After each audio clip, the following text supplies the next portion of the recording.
Live. Hey, podcast listening people. Connor Doobie here. Happy Marketing Monday to you. You see this image? Oh, wait. No, it's that way. It's on this side. See this image?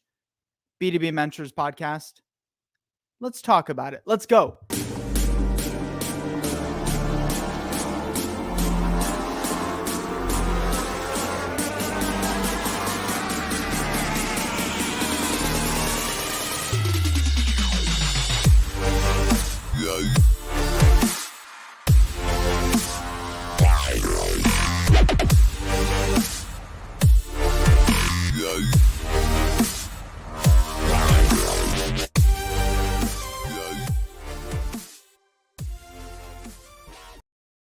Coming at you live every weekday for your entertainment, education, amendment, and edutainment. We'll call it edutainment. Good to be with you guys. Happy to be here. Grateful that you're tuning in. Make sure if you're watching this live, drop some comments. I see you. I love you. I'm here every single day, 5:30 Mountain Standard Time, every day of the week. To be fair, I got to have a weekend, right? Got to have a weekend life, but try to be here with you Monday through Friday. Every day at 5:30, I have a very interesting kind of live we're going to do today. Something I've never done before. And I'm literally going to go behind the scenes for you and break down our 20-year content production team process. How have we been so successful? How have we been able to work with over 70 different B2B industries, from the most complex technical businesses that you could imagine or think of to you name it, from biotech, IT, telecom, cybersecurity, a lot of these industries that most marketing agencies or most content writers really struggle to produce for. And we've been able to be extremely successful for many number of years now, 20 years, in fact, 20 years plus. So I'm going to walk you through that.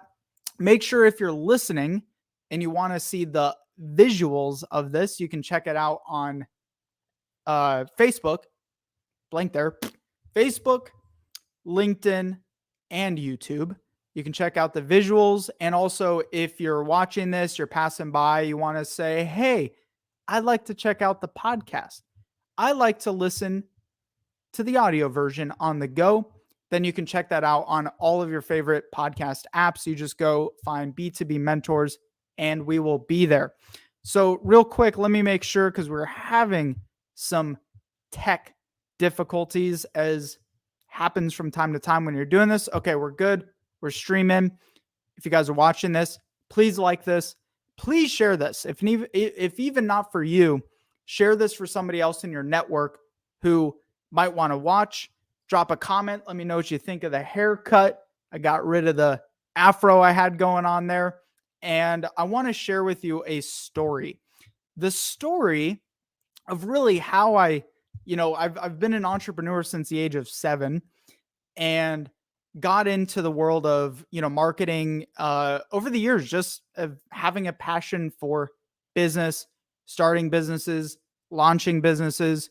And when I was in college, actually, I was earning my marketing degree in college. And one of my first, my first job in college was at a sushi bar, believe it or not. One of my first major sales gigs was doing door-to-door sales.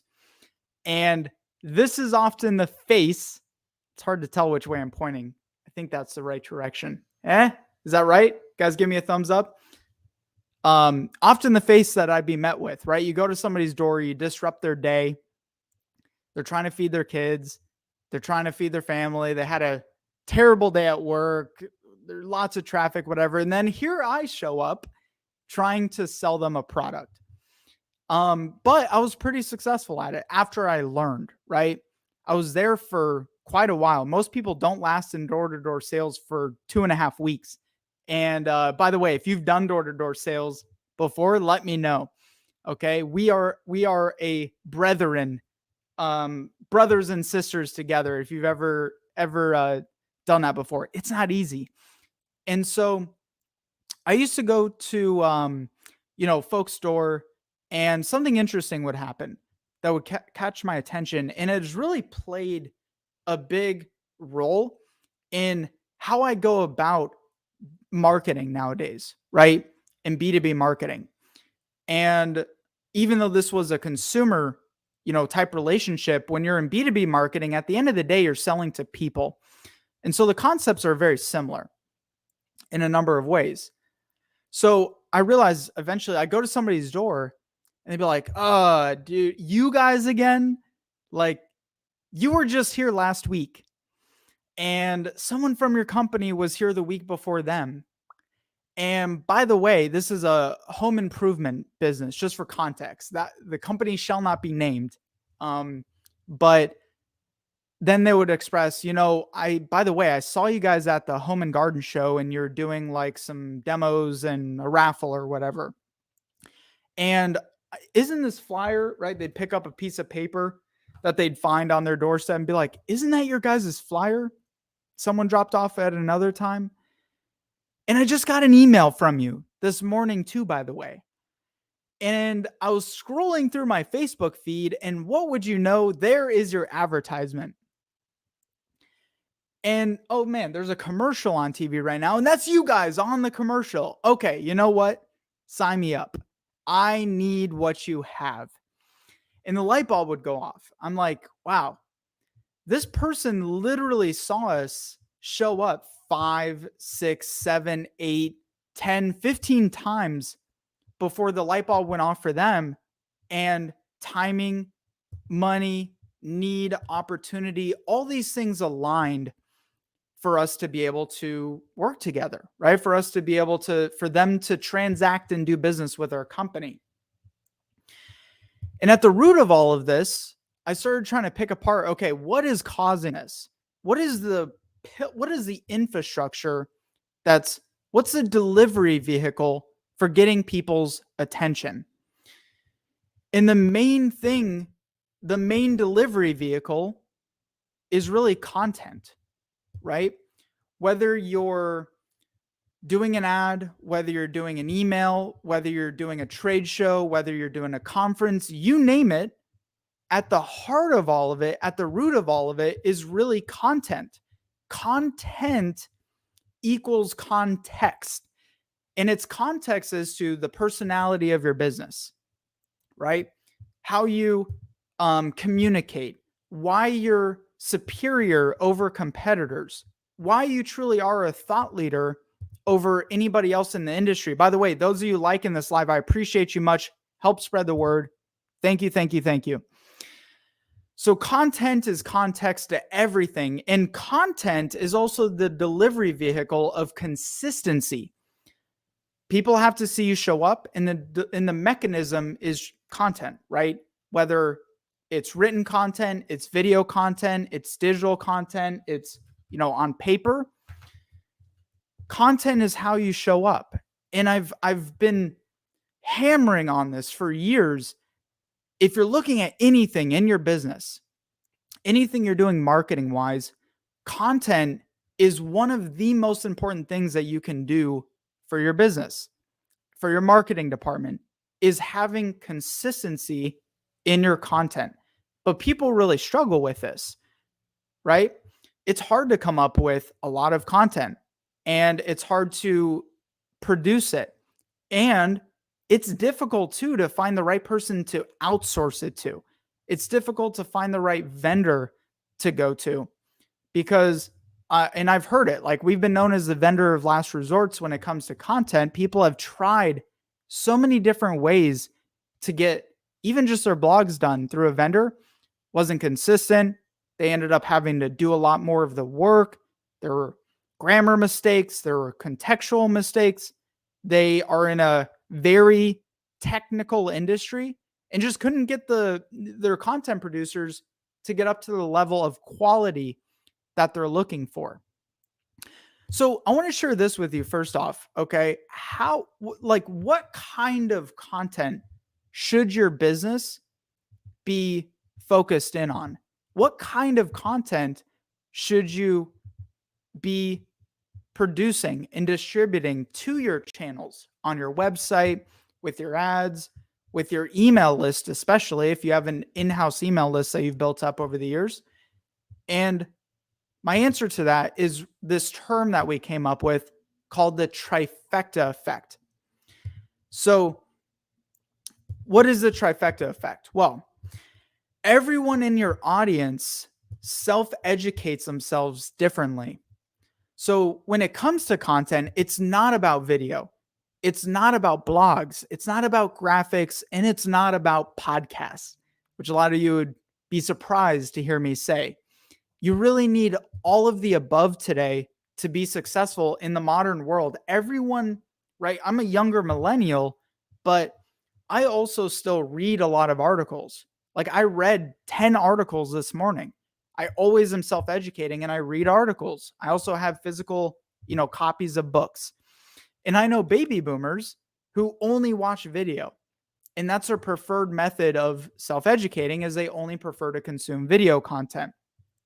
So your job as a marketer is to accommodate the needs, the wants, and the desires of how your audience is going to consume content, not just check a box and say, hey, we, did our blog and that's enough, right? Okay, we got it done. We're just checking a box to say that we did it. By the way, if you guys are enjoying this, please share this stream. Please share this feed. I see you and I love you.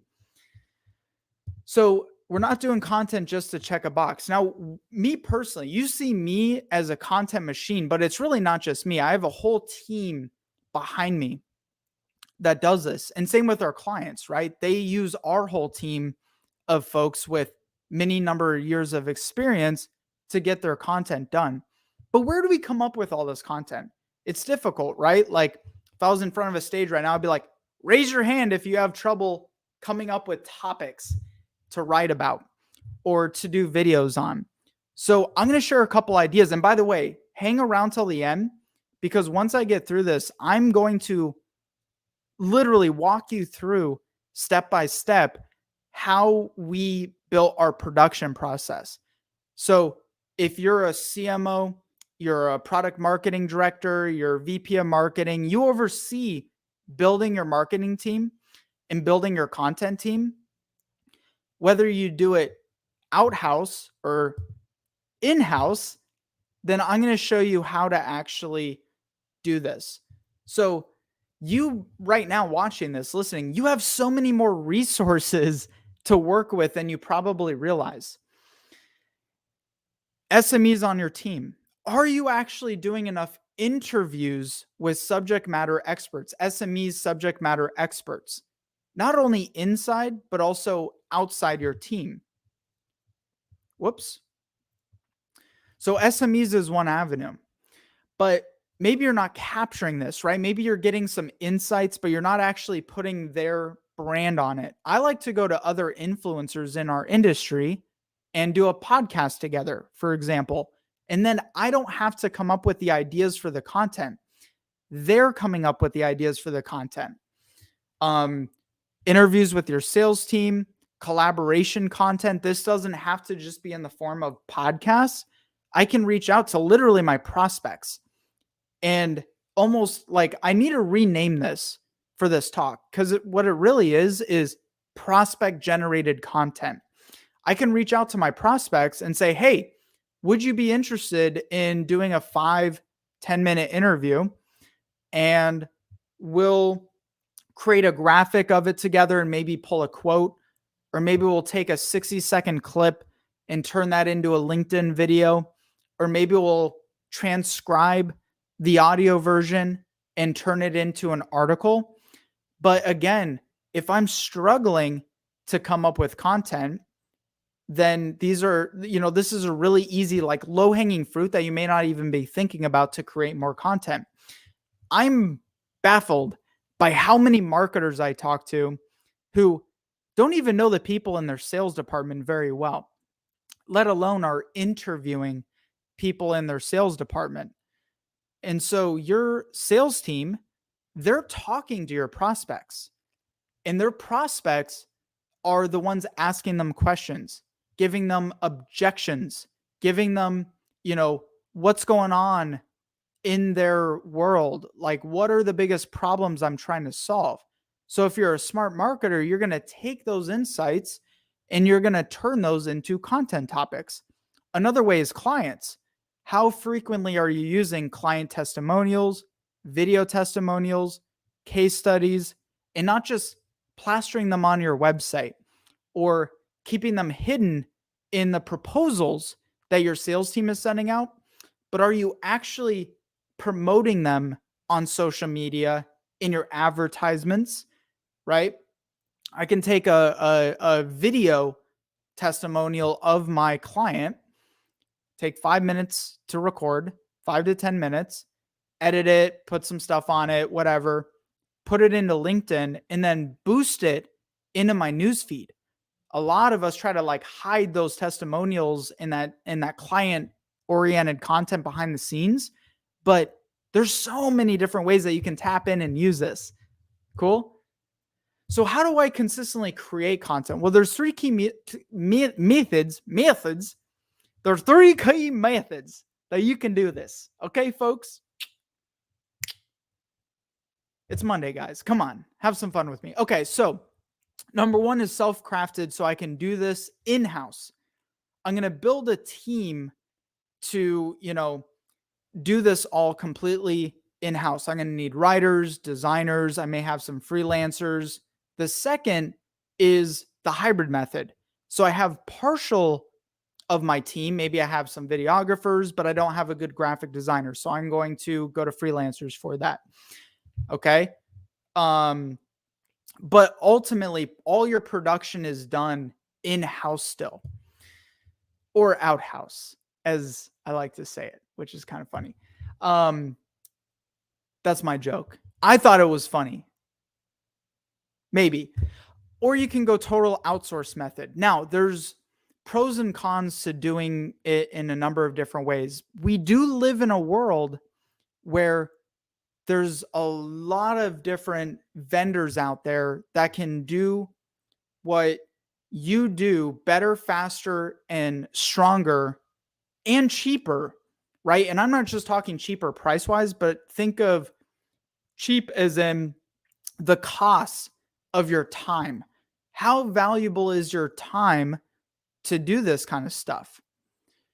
And so it can be expensive if I go to freelancers, and I have it kind of hybrid because I'm juggling many different bodies.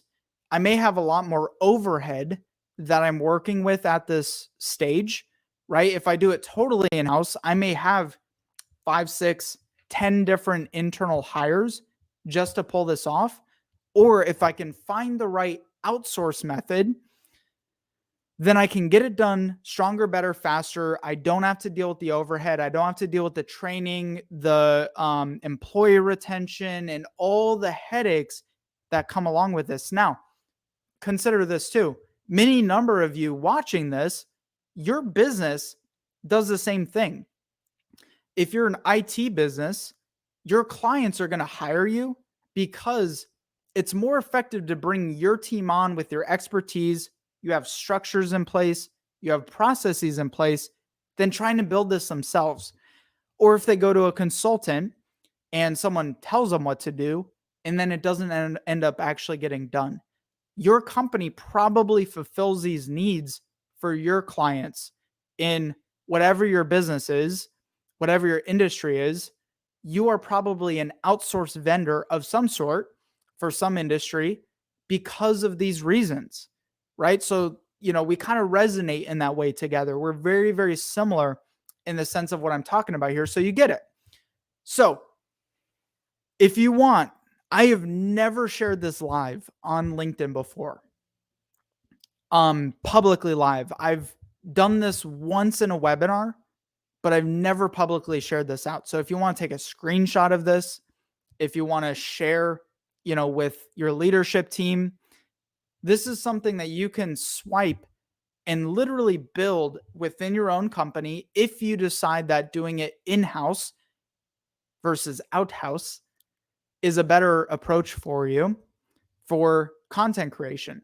But this is how we actually have perfected our production process over the last 20 years. Now, this is just an example of an article, because a lot of the times you think, okay, I need to get some blogs done. So I just hire a writer, right? And then I get my blogs done. But then you also forget that, okay, well, I need graphic design, and then I need SEO optimization, and then I need a quality control person to look at the bigger picture of the writing and the overall strategy of what we're doing. I need a marketing expert who understands how the CTAs work, right? How are we going to craft the calls to actions? Where are we funneling the eyeballs that we're getting to our articles, to the content that we're writing? So it's a lot more of a process once you really break it down than just, okay, I hire a writer or I hire a content person and my content gets done. And a lot of CEOs and presidents also struggle to wrap their arms around this. And you marketers understand this too, is they gave you the resource of, well, we have freelancers. Why are we not getting our content done still? And why are we also not getting the trifecta of content done? Why are we not getting various different vehicles? Well, number one, it's tough enough just to keep up with my blogs. And I need my blogs for SEO and for thought leadership and for the case study writing and for writing ebooks. So there's a lot more that goes into it. Now, here's what we've done, which has worked very, very well. Number one, all starts with planning. You cannot hit a target that you cannot see. And so a lot of the time, marketers, business owners, you go into this content creation process without a plan, without a roadmap. So everything starts with a content calendar. And then comes actual research behind that, right? Not just interviews, but if you're speaking in terms of industry lingo, someone has to do the additional research outside of that. So who's doing the research? And that's really the next step. Is it, if you're going to do really good quality content, you're not just taking content that's found elsewhere on the internet and you're just copying it and pasting it into your, blogs or whatever, and you're truly doing original thought leadership content, you got to have the research. Once we do that, this is just an example of how we run this process through our clients, but this is the same process internally with your team. So we come up with topics.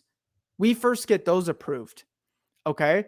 So nothing goes out and actually gets produced. What happens a lot is you give a content agency or you give a writer a piece of content. Hey, we're going to write on this. And then what do? They go back and they produce that piece of content and say, hey, how do you like this? And then it doesn't fit the voice, doesn't fit the right messaging, doesn't fit the target of what you're actually trying to accomplish with that piece of content. So we even go through an approval process, one with topics. A writer gets assigned that, builds an article framework. So that's the actual skeleton of the article. And then that gets another round of approvals. If you're the marketing director, this should be how it's happening internally. We draft a first round. We do the graphics, selection. We get another round of feedback. We optimize for each platform, social media, website, email. It's formatted for all of those various different platforms. And then it goes out and promote the crap out of it. So many times we produce a piece of content, we get it out there, we didn't do very well, and we say, oh, that flopped. When in reality, different times a day, different times a month, different periods, different cycles, constantly promote. Don't work your booty off for a piece of, great marketing content and then not consistently using it through influencers, through those in your company, through your email channels, right? Look at all of your different channels. So think back to my story about, doing door-to-door sales. The reason that worked is because I was showing up in a number of different places, and the company was showing up in a omnipresence approach, right? They're in many different areas at many different times. So when the timing is right and your prospects are ready to talk to you, or your clients are ready for that upsell or to learn about your, new product or service offering, then you're basically everywhere that they are. But the delivery vehicle of this is truly content. So I'll just give you an example, right? This is just the inside looking out.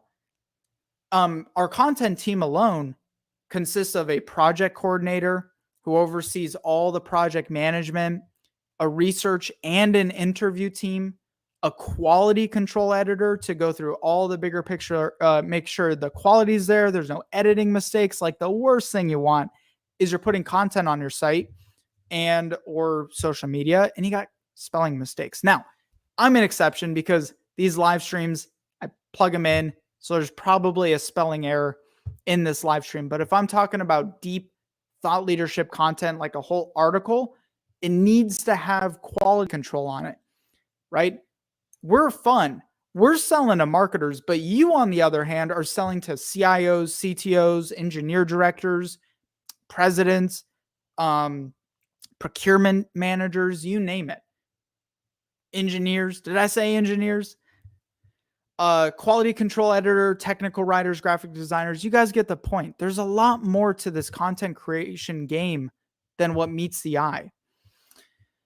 So it really takes a village to do this correctly. Now, I want to share this. I've done a bad disservice of all the live streams I've done, of all the content I've put out. I've done a bad disservice of really sharing what we do as a company and what we do as a business. I've shared a lot of content, but I've just been so excited about the content. I've been bad at promoting ourselves.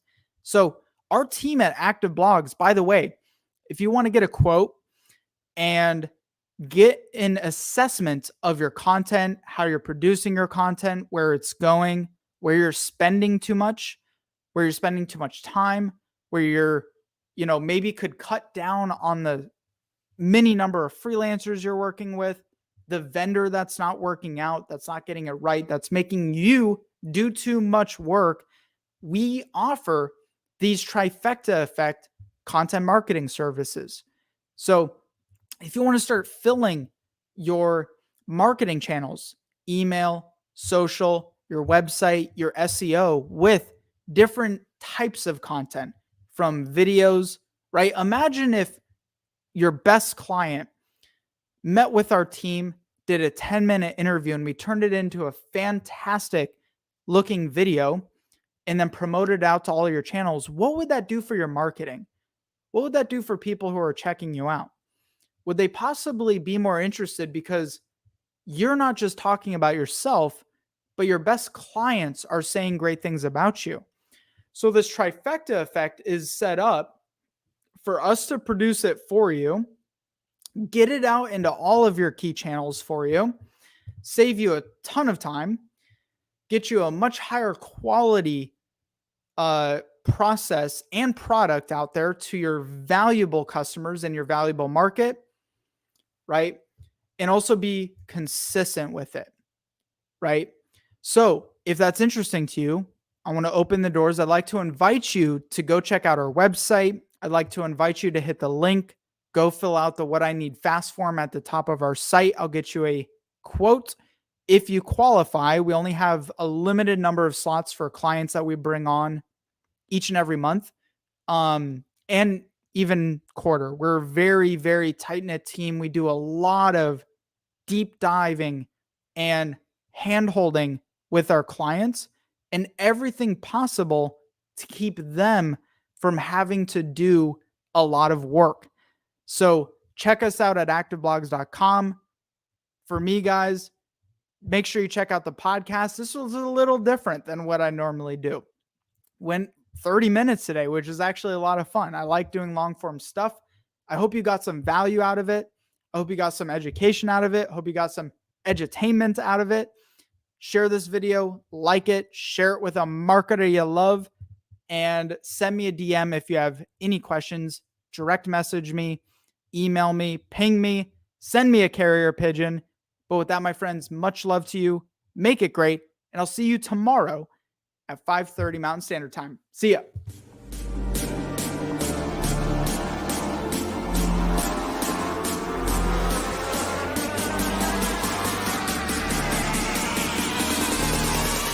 Yeah.